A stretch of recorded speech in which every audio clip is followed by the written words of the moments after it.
apa hukumnya berteman dengan orang yang tidak berpuasa di bulan Ramadan? Ya pada asalnya boleh saja kita berteman. Ya, berteman dengan orang yang tidak berpuasa ceritanya. Ya mudah-mudahan dengan pertemuan kita ini dia terwarnai oleh kita. Jangan kita belum terwarnai. Itu bahayanya. Maka perlu kita lihat.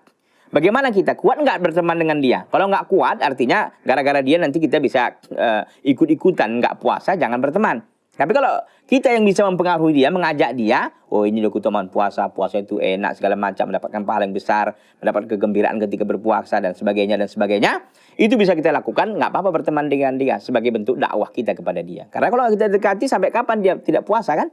Tapi kalau kita yang orang yang lemah, orang yang nanti sekali ditawari minum air kelapa muda waktu siang-siang Ramadan terik panas, kita pun cicipi aja dulu lah gitu. Nah, itu jangan berteman dengan orang kayak gini karena kalau kita nggak punya kekuatan untuk menangkal itu. Tapi kalau kita yang kuat, kita yang bisa mewarnai dia, akhirnya dia besoknya dia puasa, ya itu lebih bagus kita berteman dengan orang yang seperti ini, orang yang tidak puasa ini, untuk mengajak dia gitu loh untuk melakukan ibadah puasa Ramadan.